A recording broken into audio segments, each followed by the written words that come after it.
अध्याय 18 उपसंहार संन्यास की सिद्धि। अर्जुन ने कहा, हे महाबाहु, मैं त्याग का उद्देश्य जानने का इच्छुक हूँ, और हे केशनिषूदन, हे ऋषिकेश, मैं त्यागमय जीवन का भी उद्देश्य जानना चाहता हूँ। भगवान ने कहा, भौतिक इच्छा पर आधारित कर्मों के परित्याग को विद्वान लोग संन्यास कहते हैं, और समस्त कर्मों के फल त्याग को बुद्धिमान लोग त्याग कहते हैं। कुछ विद्वान घोषित करते हैं कि समस्त प्रकार के सकाम कर्मों को दोषपूर्ण समझकर त्याग देना चाहिए, किंतु अन्य विद्वान मानते हैं कि यज्ञ, दान तथा तपस्या के कर्मों को कभी नहीं त्यागना चाहिए। हे भरत श्रेष्ठ, अब त्याग के विषय में मेरा निर्णय सुनो। हे नरशार्दूल, शास्त्रों में त्याग 3 तरह का बताया गया है। यज्ञ, दान तथा तपस्या के कर्मों का कभी परित्याग नहीं करना चाहिए, उन्हें अवश्य संपन्न करना चाहिए। निस्संदेह यज्ञ, दान तथा तपस्या महात्माओं को भी शुद्ध बनाते हैं। इन सारे कार्यों को किसी प्रकार की आसक्ति या फल की आशा के बिना संपन्न करना चाहिए। हे प्रथापुत्र, इन्हें कर्तव्य मानकर संपन्न किया जाना चाहिए, यही मेरा अंतिम मत है। निर्दिष्ट कर्तव्यों को कभी नहीं त्यागना चाहिए। यदि कोई मोहवश अपने नियत कर्मों का परित्याग कर देता है तो ऐसे त्याग को तामसी कहा जाता है। जो व्यक्ति नियत कर्मों को कष्टप्रद समझकर या शारीरिक क्लेश के भय से त्याग देता है, उसके लिए कहा जाता है कि उसने यह त्याग रजोगुण में किया है। ऐसा करने से कभी त्याग का उच्च फल प्राप्त नहीं होता। हे अर्जुन, जब मनुष्य नियत कर्तव्य को करणीय मानकर करता है और समस्त भौतिक संगति तथा फल की आसक्ति को त्याग देता है, तो उसका त्याग सात्विक कहलाता है। सतोगुण में स्थित बुद्धिमान त्यागी, जो न तो अशुभ कर्म से घृणा करता है, न शुभ कर्म से लिप्त होता है, वह कर्म के विषय में कोई संशय नहीं रखता। निस्संदेह किसी भी देहधारी प्राणी के लिए समस्त कर्मों का परित्याग कर पाना असंभव है, लेकिन जो कर्म फल का परित्याग करता है वह वास्तव में त्यागी कहलाता है। जो त्यागी नहीं है, उसके लिए इच्छित, अनिच्छित तथा मिश्रित ये 3 प्रकार के कर्म फल मृत्यु के बाद मिलते हैं, लेकिन जो सन्यासी है उन्हें ऐसे फल का सुख दुख नहीं भोगना पड़ता। हे महाबाहु अर्जुन, वेदांत के अनुसार समस्त कर्म की पूर्ति के लिए 5 कारण हैं। अब तुम इन्हें मुझसे सुनो। कर्म का स्थान शरीर, कर्ता, विभिन्न इंद्रियां, अनेक प्रकार की चेष्टाएं तथा परमात्मा, ये 5 कर्म के कारण हैं।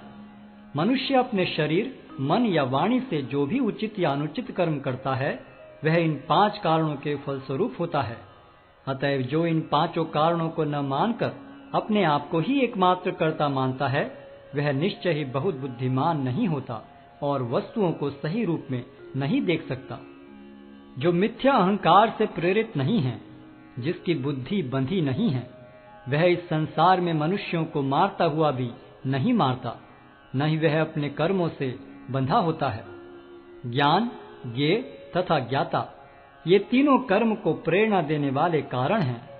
इंद्रियां, कर्म तथा कर्ता, ये 3 कर्म के संघटक हैं। प्रकृति के 3 गुणों के अनुसार ही ज्ञान, कर्म तथा कर्ता के 3 भेद हैं। अब तुम मुझसे इन्हें सुनो। जिस ज्ञान से अनंत रूपों में विभक्त सारे जीवों में एक ही अविभक्त आध्यात्मिक प्रकृति देखी जाती है, उसे ही तुम सात्विक जानो। जिस ज्ञान से कोई मनुष्य विभिन्न शरीरों में भिन्न भिन्न प्रकार का जीव देखता है, उसे तुम राजसी जानो। और वह ज्ञान जिससे मनुष्य किसी एक प्रकार के कार्य को, जो अति तुच्छ है, सब कुछ मानकर सत्य को जाने बिना उसमें लिप्त रहता है, तामसी कहा जाता है। जो कर्म नियमित है और जो आसक्ति, राग या द्वेष से रहित कर्मफल की चाह के बिना किया जाता है, वह सात्विक कहलाता है। लेकिन जो कार्य अपनी इच्छा पूर्ति के निमित्त प्रयास पूर्वक एवं मिथ्य अहंकार के भाव से किया जाता है, वह रजोगुणी कहा जाता है। जो कर्म मोहवश शास्त्रीय आदेशों की अवहेलना करके तथा भावी बंधन की परवाह किए बिना या हिंसा अथवा अन्यों को दुख पहुंचाने के लिए किया जाता है, वह तामसी कहलाता है। जो व्यक्ति भौतिक गुणों के संसर्ग के बिना अहंकार रहित संकल्प तथा उत्साह पूर्वक अपना कर्म करता है और सफलता अथवा असफलता में अविचलित रहता है, वह सात्विक कर्ता कहलाता है। जो कर्ता कर्म तथा कर्म फल के प्रति आसक्त होकर फलों का भोग करना चाहता है तथा जो लोभी, सदैव ईर्ष्यालु, अपवित्र और सुख दुख से विचलित होने वाला है, वह राजसी कहा जाता है। जो कर्ता सदा शास्त्रों के आदेशों के विरुद्ध कार्य करता रहता है, जो भौतिकवादी, हठी, कपटी तथा अन्यों का अपमान करने में पटु है तथा जो आलसी, सदैव खिन्न तथा काम करने में दीर्घ सूत्री है, वह तमोगुणी कहलाता है। हे धनंजय, अब मैं प्रकृति के 3 गुणों के अनुसार तुम्हें विभिन्न प्रकार की बुद्धि तथा धृति के विषय में विस्तार से बताऊंगा, तुम इसे सुनो। हे प्रथापुत्र, वह बुद्धि सतोगुणी है, जिसके द्वारा मनुष्य यह जानता है कि क्या करणीय है और क्या नहीं है, किससे डरना चाहिए और किससे नहीं, क्या बांधने वाला है और क्या मुक्ति देने वाला है। हे प्रथापुत्र, जो बुद्धि धर्म तथा अधर्म, करणीय तथा अकरणीय कर्म में भेद नहीं कर पाती, वह राजसी है। जो बुद्धि मोह तथा अहंकार के वशीभूत होकर अधर्म को धर्म और धर्म को अधर्म मानती है और सदैव विपरीत दिशा में प्रयत्न करती है, हे पार्थ, वह तामसी है। हे प्रथापुत्र, जो अटूट है, जिसे योगाभ्यास द्वारा अचल रहकर धारण किया जाता है और जो इस प्रकार मन, प्राण तथा इंद्रियों के कार्यकलापों को वश में रखती है, वह धृति सात्विक है। लेकिन हे अर्जुन, जिनके द्वारा बद्ध जीव भोग करता है और जिसके द्वारा कभी कभी दुखों का अंत हो जाता है, जो प्रारंभ में विष जैसा लगता है लेकिन अंत में अमृत के समान है, और जो मनुष्य में आत्म साक्षात्कार जगाता है, वह सात्विक सुख कहलाता है। जो सुख इंद्रियों द्वारा उनके विषयों के संसर्ग से प्राप्त होता है और जो प्रारंभ में अमृत तुल्य तथा अंत में विष तुल्य लगता है, वह रजोगुणी कहलाता है। तथा जो सुख आत्म साक्षात्कार के प्रति अंधा है, जो प्रारंभ से लेकर अंत तक मोह कारक है और जो निद्रा, आलस्य तथा मोह से उत्पन्न होता है, वह तामसी कहलाता है। इस लोक में, स्वर्ग लोकों में या देवताओं के मध्य में कोई भी ऐसा व्यक्ति विद्यमान नहीं है जो प्रकृति के 3 गुणों से मुक्त हो। हे परंतप, ब्राह्मणों, क्षत्रियों, वैश्यों तथा शूद्रों में प्रकृति के गुणों के अनुसार उनके स्वभाव द्वारा उत्पन्न गुणों के द्वारा भेद किया जाता है। शांति प्रियता, आत्मसंयम, तपस्या, पवित्रता, सहिष्णुता, सत्यनिष्ठा, ज्ञान, विज्ञान तथा धार्मिकता, ये सारे स्वाभाविक गुण हैं जिनके द्वारा ब्राह्मण कर्म करते हैं। वीरता, शक्ति, संकल्प, दक्षता, युद्ध में धैर्य, उदारता तथा नेतृत्व, ये क्षत्रियों के स्वाभाविक गुण हैं। कृषि करना, गोरक्षा तथा व्यापार वैश्यों के स्वाभाविक कर्म हैं और शूद्रों का कर्म श्रम तथा अन्यों की सेवा करना है। अपने अपने कर्म के गुणों का पालन करते हुए प्रत्येक व्यक्ति सिद्ध हो सकता है। अब तुम मुझसे सुनो कि यह किस प्रकार किया जा सकता है।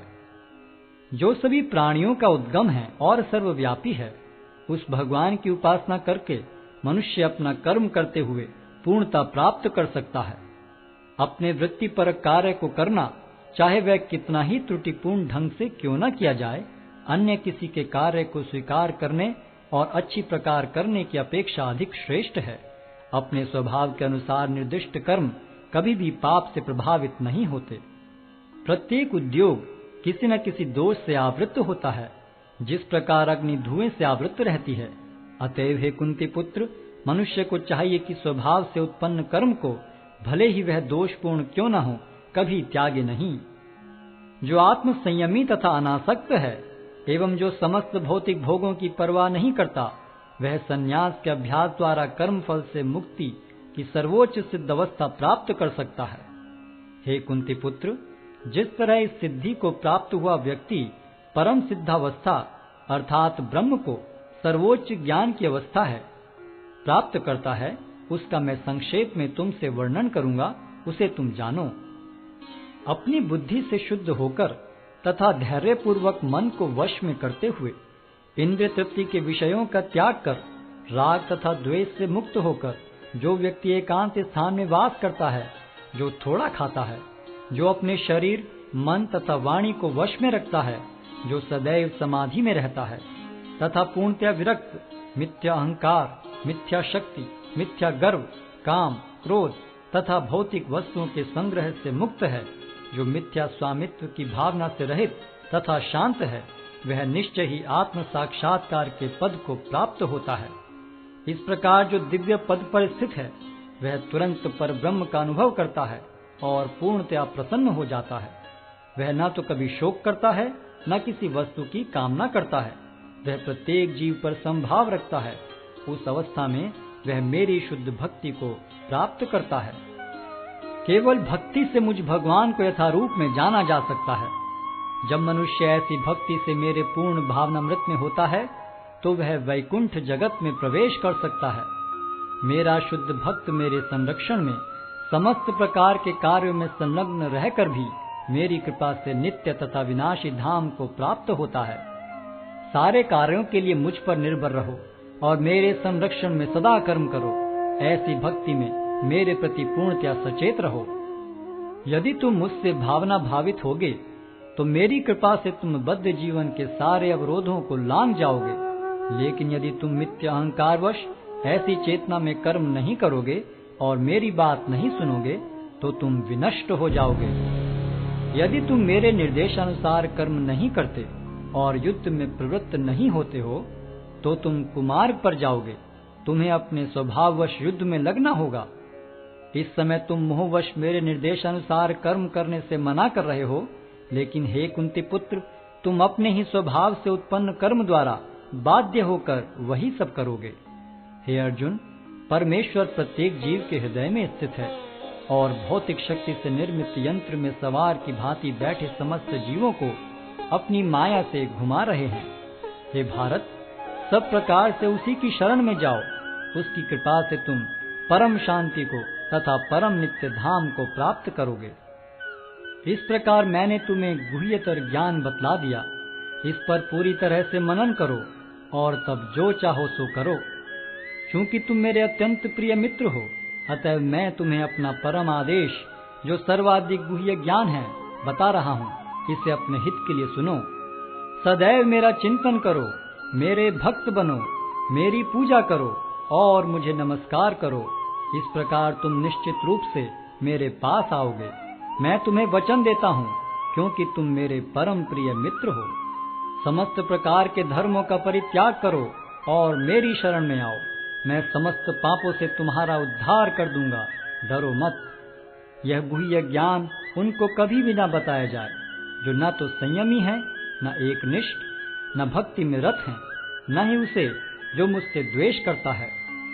जो व्यक्ति भक्तों को यह परम रहस्य बताता है वह शुद्ध भक्ति को प्राप्त करेगा और अंत में वह मेरे पास वापस आएगा। इस संसार में उसकी अपेक्षा कोई अन्य सेवक न तो मुझे अधिक प्रिय है और न कभी होगा। और मैं घोषित करता हूँ कि जो हमारे इस पवित्र संवाद का अध्ययन करता है वह अपनी बुद्धि से मेरी पूजा करता है, और जो श्रद्धा समेत तथा द्वेष रहित होकर इसे सुनता है वह सारे पापों से मुक्त हो जाता है और उन शुभ लोकों को प्राप्त होता है जहाँ पुण्य आत्माएं निवास करती हैं। हे प्रथापुत्र, हे धनंजय, क्या तुमने इसे एकाग्र चित्त होकर सुना और क्या अब तुम्हारा ज्ञान तथा मोह दूर हो गया है? अर्जुन ने कहा, हे कृष्ण, हे अच्युत, अब मेरा मोह दूर हो गया। आपके अनुग्रह से मुझे मेरी स्मरण शक्ति वापस मिल गई। अब मैं संशय रहित तथा दृढ़ हूँ और आपके आदेश अनुसार कर्म करने के लिए उद्यत हूँ। संजय ने कहा, इस प्रकार मैंने कृष्ण तथा अर्जुन इन दोनों महापुरुषों की वार्ता सुनी और यह संदेश इतना अद्भुत है कि मेरे शरीर में रोमांच हो रहा है। व्यास की कृपा से मैंने ये परम गुह्य बातें साक्षात योगेश्वर कृष्ण के मुख से अर्जुन के प्रति कही जाती हुई सुनी। हे राजन, जब मैं कृष्ण तथा अर्जुन के मध्य हुई इस आश्चर्यजनक तथा पवित्र वार्ता का बारंबार स्मरण करता हूँ तो प्रतिक्षण आह्लाद से गदगद हो उठता हूँ। हे राजन, भगवान कृष्ण के अद्भुत रूप का स्मरण करते ही मैं अधिकाधिक आश्चर्यचकित होता हूँ और पुनः पुनः हर्षित होता हूँ। जहाँ योगेश्वर कृष्ण हैं और जहाँ परम धनुर्धर अर्जुन हैं, वहीं ऐश्वर्य, विजय, अलौकिक शक्ति तथा नीति भी निश्चित रूप से रहती है। ऐसा मेरा मत है।